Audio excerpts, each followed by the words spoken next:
Hello बच्चों, welcome back to the R K science classes. मैं हूं Rohit Mehta and you are watching the YouTube channel of R K science classes.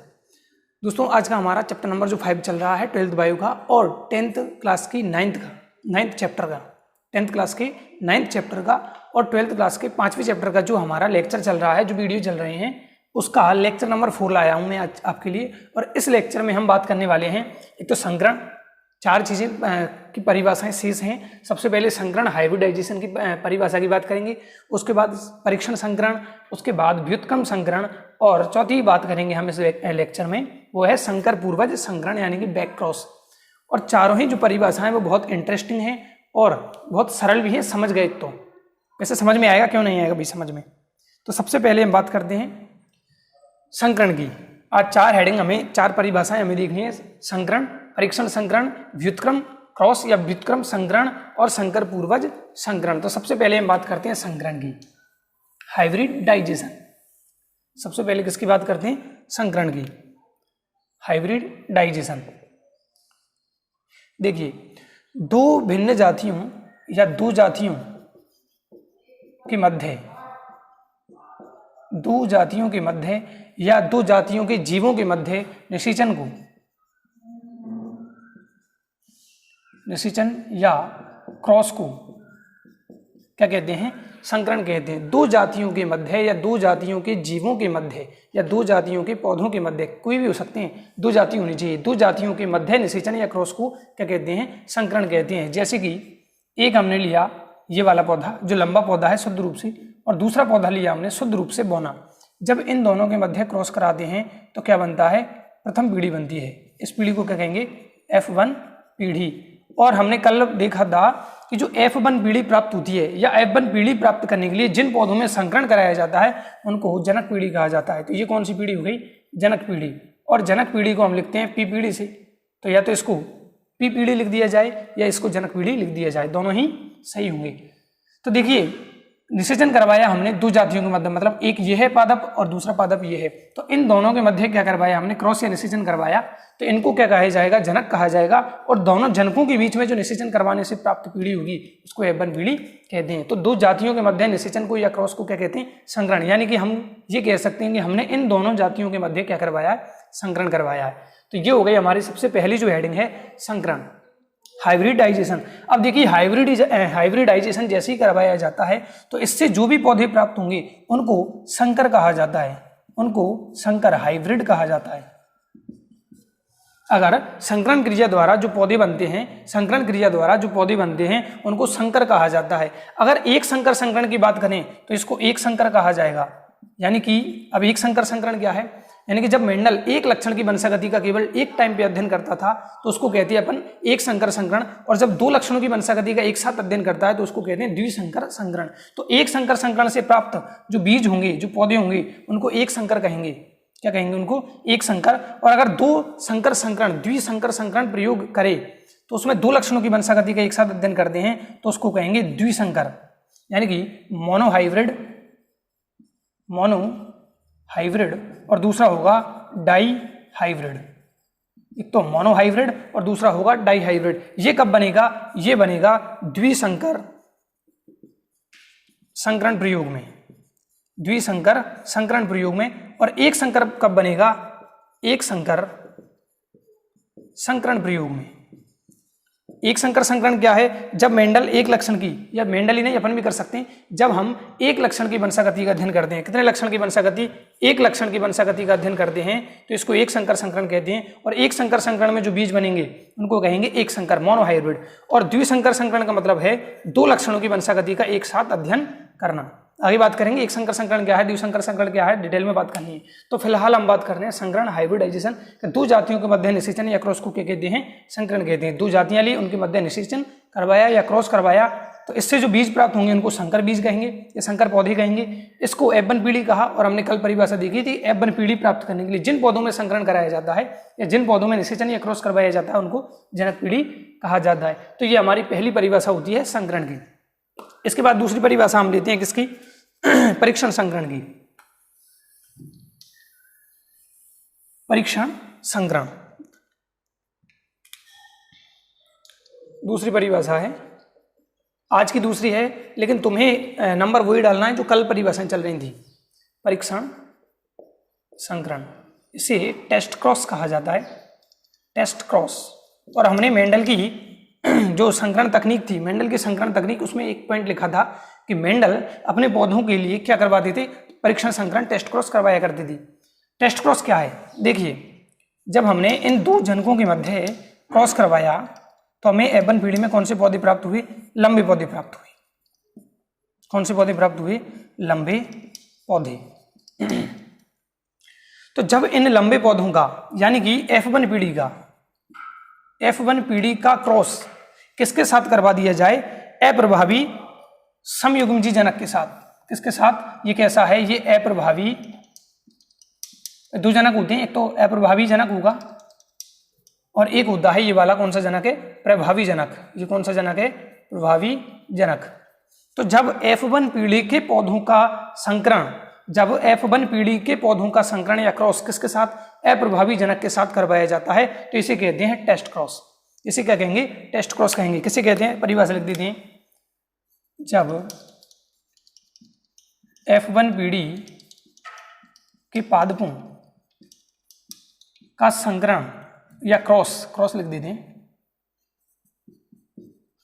जब F1 पीढ़ी के पादपों का क्रॉस किसके साथ करवाया जाए, अपने, इधर लिख देते हैं, अपने अप्रभावी जनक के साथ कराया जाए या कराया जाता है तो इसे कहते हैं परीक्षण संकरण, टेस्ट क्रॉस। जब F1 पीढ़ी के पादपों का संकरण किसके साथ करवाएं, अप्रभावी जनक के साथ, क्योंकि दो ही तो जनक है, एक ये जनक है और एक ये जनक है। ये प्रभावी जनक क्यों होता है, क्योंकि इसका ही लक्षण F1 पीढ़ी में प्रकट होता है, इसलिए इसको कहते हैं प्रभावी जनक। और जिसका लक्षण F1 पीढ़ी में प्रकट नहीं होता है उसको कहते हैं अप्रभावी जनक। तो यहाँ पर क्या करना है, टेस्ट क्रॉस में इसका F1 पीढ़ी के पादपों का संकरण किसके साथ कराना है, अप्रभावी जनक के साथ। अगर F1 पीढ़ी के पौधों का संकरण किसके साथ, अप्रभावी जनक के साथ करवा जाए तो इसको परीक्षण संकरण टेस्ट क्रॉस कहते हैं। ध्यान रखना, नाम टेस्ट क्रॉस नाम से पेपर में ज्यादा मिलता है 12th में, और अगर 10th की बात करें तो ये परीक्षण संकरण। और वैसे भी दोनों लैंग्वेज में आता है पेपर, जैसे मान लो हिंदी का नाम याद नहीं रहा तो अंग्रेजी में टिप सकते हो उसको, क्योंकि हिंदी के नीचे जस्ट अंग्रेजी लिखी होती है बोर्ड पेपर में। तो टेस्ट क्रॉस क्या है, F1 पीढ़ी के पादपों का संकरण किससे करवाएं, अप्रभावी जनक के साथ। यानी कि मैं एग्जाम्पल के तौर पर लिख सकता हूं, क्या लिख सकता हूं, ये हमारी F1 पीढ़ी है, इसका संकरण किसके साथ करवाया जाए, अप्रभावी जनक के साथ। तो अगर पेपर में ऑब्जेक्टिव टाइप क्वेश्चन में आए और क्वेश्चन हो कि निम्न में से परीक्षण संकरण है या निम्न में से टेस्ट क्रॉस है, तो ऐसा और ऐसा लिखा हुआ मिलेगा। यानी कि ये क्या है, F1 पीढ़ी, ये क्या है, अप्रभावी जनक। ये एग्जाम्पल नंबर हमने ले लिया 1। एग्जाम्पल नंबर 2 की बात करते हैं तो ये हमारी F1 पीढ़ी होगी। अगर गोल बीज वाले लक्षण को देखें तो F1 पीढ़ी का संकरण किससे करवाएं, अप्रभावी जनक के साथ। यानी कि टेस्ट क्रॉस में क्या होगा, पीछे वाले जो दोनों अक्षर होंगे वो स्मॉल लेटर होंगे, सीधी सी बात है। ये F1 पीढ़ी होगी और ये अपने क्या हैं, अप्रभावी जनक हैं, तो इसको क्या कहेंगे, टेस्ट क्रॉस। इसका स्क्रीनशॉट ले फटाफट, मेरे ख्याल से याद हो गया होगा। चलिए इसके बाद इसी के एक और है ऐसा ही, इसको मिटा देता हूं, चलो इसको रहने देते हैं, दोबारा काम आएगा। अगली हेडिंग आ रही है अपनी बैक क्रॉस, संकर पूर्वज संकरण। बैक क्रॉस किसे कहते हैं, देखिए जैसा हिंदी नाम से पता चल रहा है या अंग्रेजी नाम से भी पता चल रहा है, संकर पूर्वज, यानी कि ये संकर है और इसके पूर्वज कौन है, ये जनक है। संकर पूर्वज, संकरों के पूर्वजों से संकरण करवाएं, जो संकर है इसके पूर्वजों से जनक क्या करवाएं, क्रॉस करवाएं, तो इसको कहेंगे संकर पूर्वज संकरण। अंग्रेजी देखिए बैक क्रॉस, बैक यानी पीछे चलना, यानी कि इसका संकरण किससे करवाएं, इन दोनों जनकों se करवा दिया जाए, किसी से भी, या तो इससे करवा दो या इससे करवा दो, तो इसको क्या कहेंगे, इसको बैक क्रॉस। परिभाषा लिख देता हूं, जब F1 पीढ़ी या किसको, संतति या संतति पीढ़ी का क्रॉस दोनों जनकों में से किसी एक के साथ कराया जाए, तो इसे क्या कहेंगे, बैक्रॉस कहेंगे। यानी कि F1 पीढ़ी के पादपों का संकरण दोनों ही जनकों में से किसी भी के साथ करवा दिया जाए तो इसको क्या कहेंगे, इसको कहेंगे बैक्रॉस। एग्जाम्पल के लिए ये हमारी कौन होगी, F1 पीढ़ी होगी। अगर लंबाई के लक्षण की बात करें तो ये कौन सी पीढ़ी होगी, F1 पीढ़ी होगी, और ये लंबा पौधा होगा, लंबा होगा। अब देखिए इसका क्रॉस इसके साथ करवाएंगे, इसका क्रॉस अप्रभावी जनक के साथ करवाया जाए तो भी ये क्या होगा, बैक्रॉस होगा, तो भी ये क्या होगा, बैक्रॉस होगा। और अगर इसी पौधे का संकरण किसके साथ करवा दिए जाए, प्रभावी जनक के साथ, तो भी ये क्या होगा, बैक्रॉस होगा, तो भी क्या होगा, बैक्रॉस होगा। अब एक बात तुम्हें ध्यान में आ रही होगी कि सर F1 पीढ़ी का संकरण हम अप्रभावी जनक के साथ करवाते हैं तो इसको तो हम क्या कहते हैं, इसको तो हम टेस्ट क्रॉस कहते हैं, इसको क्या कहते हैं, हम टेस्ट क्रॉस कहते हैं। तुम्हें दोबारा बनाना ये यहीं पर, तो इसको क्या कहते हैं हम, टेस्ट क्रॉस। तो यहाँ पर देखिए आंसर क्या है कि जो बैक क्रॉस है वो एक प्रकार, या फिर ऐसे कह दें कि जो टेस्ट क्रॉस है वो एक प्रकार से क्या है, किसका प्रकार है, बैक क्रॉस का। क्या कह रहा हूं मैं, ये भी, और दोनों ही एग्जाम्पल किसके हैं, बैक क्रॉस के। और इसको क्या कहते हैं हम, टेस्ट क्रॉस। यानी कि टेस्ट क्रॉस एक प्रकार से बैक क्रॉस ही है, टेस्ट क्रॉस एक प्रकार से क्या है, बैक क्रॉस ही है। जब F1 पीढ़ी के पादपों का संकरण अप्रभावी जनक से करवाएं तो इसको क्या कहेंगे, इसको कहते हैं हम टेस्ट क्रॉस। और जब इसके साथ और इसके साथ दोनों के साथ करवाएं तो इसको कहते हैं टेस्ट क्रॉस। यानी कि टेस्ट क्रॉस में दोनों आ सकते हैं, टेस्ट क्रॉस में दोनों आ सकते हैं, लेकिन बैक क्रॉस में क्या आएगा, सॉरी उल्टा बोल गया, टेस्ट क्रॉस में केवल कौन आएगा, अप्रभावी जनक आएगा, बैक क्रॉस में दोनों आएंगे। टेस्ट क्रॉस में केवल अप्रभावी जनक आएगा और बैक क्रॉस में दोनों आएंगे, यानी कि बैक क्रॉस में ये भी शामिल हो गया। तो हम कह सकते हैं कि टेस्ट क्रॉस जो है वो एक प्रकार से बैक क्रॉस ही है, टेस्ट क्रॉस एक प्रकार से क्या है, बैक क्रॉस। कंफ्यूजन नहीं होना चाहिए, दोबारा सुन लीजिए, जो हमारा टेस्ट क्रॉस है वो एक प्रकार से बैक क्रॉस है। तो यानी कि बैक क्रॉस दो टाइप से हो सकता है, एक तो F1 पीढ़ी का प्रभावी जनक के साथ, और दूसरा बैक क्रॉस क्या होगा, F1 पीढ़ी का अप्रभावी जनक के साथ। तो दोनों के साथ किसी के भी साथ करवाया जाए तो इसको कहेंगे बैक क्रॉस, और केवल अप्रभावी जनक के साथ करवाया जाए तो इसको कहेंगे टेस्ट क्रॉस। यही वाला चित्र यहाँ पर भी तुम्हें इसके बाद बना लेना है समझने के लिए।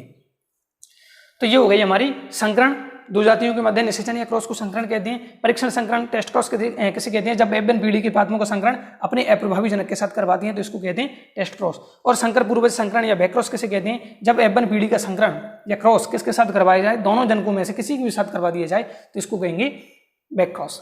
अब बैक क्रॉस दो प्रकार से हो सकता है, प्रभावी जनक के साथ, अप्रभावी जनक के साथ। और ऐसा बैक क्रॉस जो अप्रभावी जनक से हो रहा है उसको टेस्ट क्रॉस कहते हैं, ऐसे याद कर लें। इसके बाद हमारी लास्ट हेडिंग चलेगी, इसका स्क्रीनशॉट लें।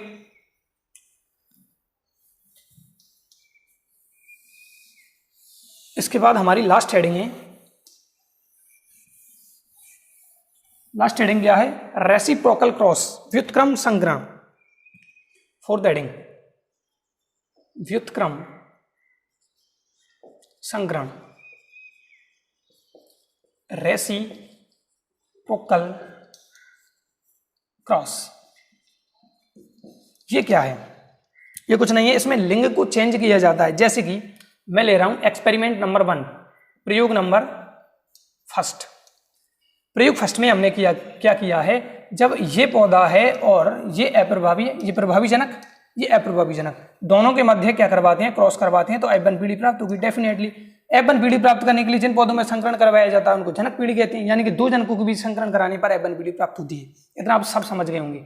तो अब देखिए मैंने प्रथम प्रयोग में क्या किया है, इसको नर के रूप में लिया है और इसको मादा के रूप में लिया है। इसको प्रभावी जनक या प्रभावी लक्षणों वाले जनक को मैंने किसके रूप में, नर के रूप में लिया है, और अप्रभावी जनक को मादा के रूप में लिया है, और F1 पीढ़ी प्राप्त हो गई। अब मैं प्रयोग नंबर 2 करूंगा, एक्सपेरिमेंट नंबर 2, प्रयोग सेकंड। फिर क्या लूंगा मैं, वही सेम पौधे लूंगा अगले प्रयोग में। इसको थोड़ा ऊपर कर देता हूं। इन दोनों के मध्य क्या करवाएंगे, क्रॉस करवाएंगे, और वही F1 पीढ़ी प्राप्त होगी। चलिए, लेकिन चक्कर कहाँ है, देखो व्युत्क्रम क्रॉस में क्या है, रेसिप्रोकल क्रॉस में लिंग चेंज करना है। जैसे एक्सपेरिमेंट नंबर 1 में हमने नर पौधा किसको लिया था, शुद्ध लक्षण वाले प्रभावी जनक को, शुद्ध लक्षण वाले प्रभावी जनक को, और मादा किसको लिया था, अप्रभावी जनक को। तो अब क्या करेंगे, मादा किसको लेंगे, मादा लेंगे इस बार किसको, जिसको पहले प्रयोग में नर लिया था, और जिसको पहले प्रयोग में मादा लिया था उसे दूसरे प्रयोग में क्या लेंगे, नर लेंगे। यानी कि पहले जिसको नर लिया था उसको अगले प्रयोग में मादा लेंगे, और जिसको पहले प्रयोग में मादा के रूप में प्रयुक्त किया था उसको अब हम किसके रूप में लेंगे, नर के रूप में। तो इस प्रकार के क्रॉस को कहते हैं व्युत्क्रम संकरण रेसिप्रोकल क्रॉस। मतलब हमने क्या किया है, दोनों का व्युत्क्रम कर दिया, उल्टा कर दिया। जिसको हमने नर लिया उसको अगले प्रयोग में मादा कर दिया, और जिसको पहले प्रयोग में मादा लिया उसको दूसरे प्रयोग में हमने नर कर दिया। तो परिभाषा क्या बनती है, इसको हटा देता हूं मैं अब यहां से परिभाषा लिखने के लिए। ऐसा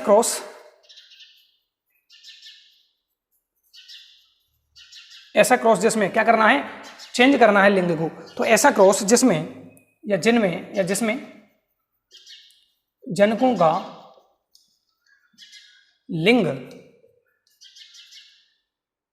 का लिंग क्या कर दिया जाता है, चेंज कर दिया जाता है या उत्क्रमित कर दिया जाता है, अर्थात प्रथम प्रयोग में जिसे नर के रूप में प्रयुक्त किया जाता है, उसे द्वितीय प्रयोग में, सेकंड प्रयोग में जिसे नर लिया है उसको द्वितीय प्रयोग में किसके रूप में लेंगे, मादा के रूप में।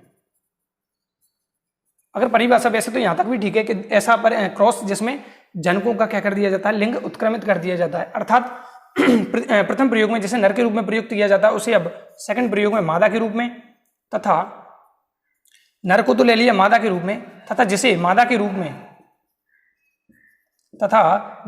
रूप में प्रयोग लिया या प्रयोग में लिया उसे किसके रूप में लिया, मादा के रूप में। तो अब किसके रूप में लेंगे, नर के रूप में। उसे नर के रूप में प्रयुक्त किया जाता है। तो कहने का मतलब दोनों में क्या करना है, लिंग को चेंज करना है। अगर पहले प्रयोग में जो नर था उसको अगले प्रयोग में मादा करना है, और जो पहले प्रयोग में मादा था या मादा के रूप में था तो उसको अब क्या करना है, नर के रूप में। तो F1BD प्राप्त हो जाएगी। तो इस क्रॉस को कहते हैं हम व्युत्क्रम संकरण रेसिप्रोकल क्रॉस। ये इतना इंपॉर्टेंट नहीं होता जितना कि बैक क्रॉस और टेस्ट क्रॉस होता है। यानी कि दो सबसे इंपॉर्टेंट अगर क्वेश्चनों की बात करें तो यहाँ पर तो एक तो होता है टेस्ट क्रॉस और बैक क्रॉस, और दूसरा क्वेश्चन होता है जीनोटाइप फिनोटाइप। इसका स्क्रीनशॉट ले लें। ये सारी परिभाषाएं हमारी यहाँ पर कंप्लीट हो जाती हैं, लेकिन एक बार में सारी परिभाषाओं को क्विक रिवीजन करा देता हूँ। इसका स्क्रीनशॉट लें जल्दी से। चलिए देखिए हमने कौन कौन सी परिभाषाएं देखी हैं पूरी, अभी तक 15 हो गई शायद, लगभग 15 परिभाषाओं के आसपास हो चुकी हैं। कौन कौन सी परिभाषाएं देखी कल के वीडियो में और आज के वीडियो में मिलाकर। सबसे पहले हमने देखी शायद कारक की, फैक्टर कैसे कहा था। फैक्टर हमने कहा था कि मेंडल ने ऐसी चीज देखी जो एक लक्षण को या किसी भी लक्षण को एक पीढ़ी से दूसरी पीढ़ी में लेकर जाता था, उसको मेंडल ने क्या शब्द दिया था, कारक। जैसे हम मैथ्स में मानते हैं एक्स, जैसे हम मैथ्स में किसको मानते हैं, किसी भी चीज को जो हमें अज्ञात है उसको एक्स मान लेते हैं, तो उस टाइम ये अज्ञात थी और मेंडल ने कह दिया यहाँ कोई फैक्टर बैठा है, तो हिंदी में क्या कह दिया, उसको कारक कह दिया। तो सबसे पहले बात की हमने कारक की, यानी कि एक पीढ़ी से दूसरी पीढ़ी में लेकर लक्षणों को लेकर जाने वाली इकाई या एकक को कारक कहते हैं। दूसरी बात हमने की जीन की, दूसरी बात किसकी की, जीन। और जीन शब्द जॉनसन ने दिया था, कब दिया था, 1909 में दिया था। किसे कहा था, डीएनए का वह खंड जो लक्षणों को एक पीढ़ी से दूसरी पीढ़ी में लेकर जाता है क्या कहलाता है, जीन कहलाता है, जॉनसन ने दिया था। इसके बाद हमने शायद किसकी बात की थी, शायद जीन प्रारूप या लक्षण प्रारूप की होगी, जीनोटाइप, जीन प्रारूप जीनोटाइप की बात की। तो हमने देखा किसी भी जीव की आनुवंशिक संरचना को, किसी भी जीव की आनुवंशिक संरचना को क्या कहते हैं, जीनोटाइप कहते हैं। और इसके लिए दोनों अक्षर देखना है।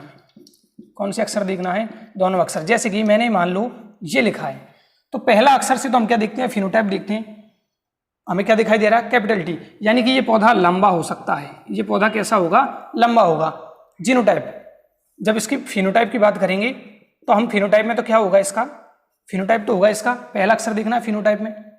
तो फिनोटाइप क्या कह रहा है, लंबा होगा, क्योंकि हमें क्या दिखाई दे रहा है, कैपिटल टी। तो ये कैसा होगा, लंबा। इसके साथ ये कंडीशन भी हो सकती है और ये कंडीशन भी हो सकती है, कोई भी हो सकता है। लेकिन दोनों अक्षर जैसे ही हम जीनोटाइप देखेंगे तो पता चला कि कौन सी कंडीशन बैठी है, ये वाली, यानी कि विषम युग्म। जब जीनोटाइप की बात करेंगे तो क्या मिलेगा, विषम युग्म जी लंबा।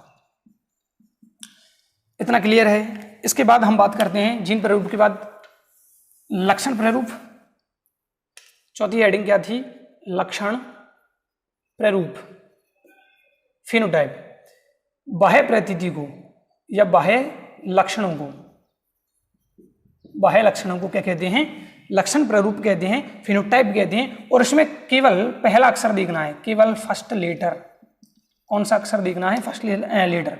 जैसे कि ये दिखाई दिया हमें पहला अक्षर हमने देखा कौन सा है? कैपिटल टी है, सॉरी स्मॉल टी है। जब पहला अक्षर देखा तो हमें क्या दिखाई दिया? Small T. स्मॉल टी को देखकर हमने कह दिया कि ये पौधा कैसा होगा? बौना होगा। कौन सा होगा? बौना होगा। लेकिन जैसे ही जीनोटाइप देखा, जैसे ही हमने जीनोटाइप देखा, कह दिया शुद्ध बौना होगा या समयुग्मजी बौना होगा। तो ये हो गया कौन? लक्षण प्रारूप। इसके बाद देखा हमने एलील। एलील किसे कहते हैं? कि किसी भी लक्षण को नियंत्रित करने वाले जीन के दो विपर्यासी स्वरूपों को, कोई भी लक्षण है उसको नियंत्रित कौन करता है? जीन करता है। तो जीन के दो स्वरूप हो सकते हैं, उसको, उन स्वरूपों को क्या कहते हैं? एलील कहते हैं। जब दोनों एलील समान हो तो इसको समयुग्मजी कहते हैं। जब दोनों एलील समान हो तो इसको होमोजाइगस क्या कहते हैं? इसको समयुग्मजी कहते हैं। जैसे कि capital T, small T, capital R, small R, और भी हो सकते हैं कैपिटल वाई, स्मॉल वाई, कुछ भी हो सकते हैं। बहुत सारे एग्जाम्पल हैं। इसके बाद विषम युग्मजी, हेटेरोजाइगस। ये किसे कहते हैं? जल्दी में राइटिंग भी खबड़ा होगी भी।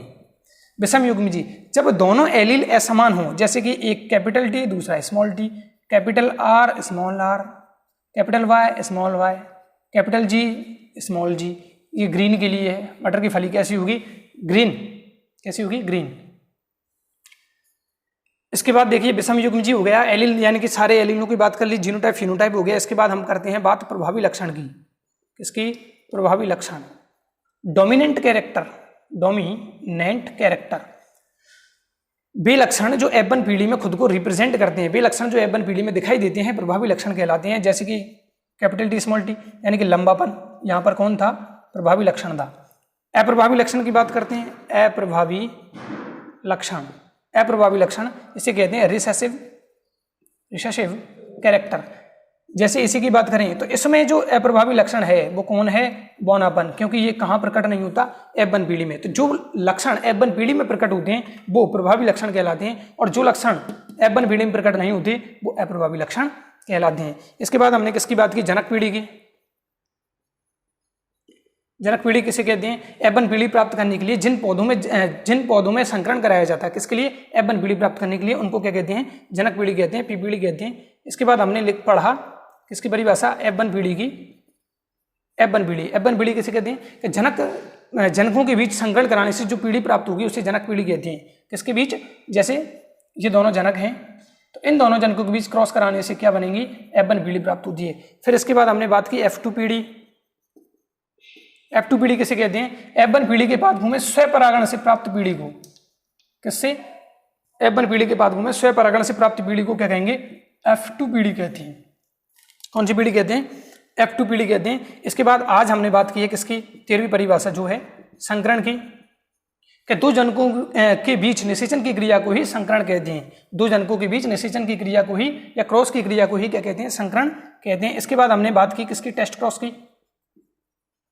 टेस्ट क्रॉस किसे कहते हैं? टेस्ट क्रॉस कि F1 पीढ़ी के पादपों का अपने अप्रभावी जनक के साथ संकरण, F1 पीढ़ी के पादपों का अपने अप्रभावी जनक के साथ संकरण करवाया जाए तो इसको टेस्ट क्रॉस कहते हैं। इसके बाद हमने बात की किसकी? बैक क्रॉस की।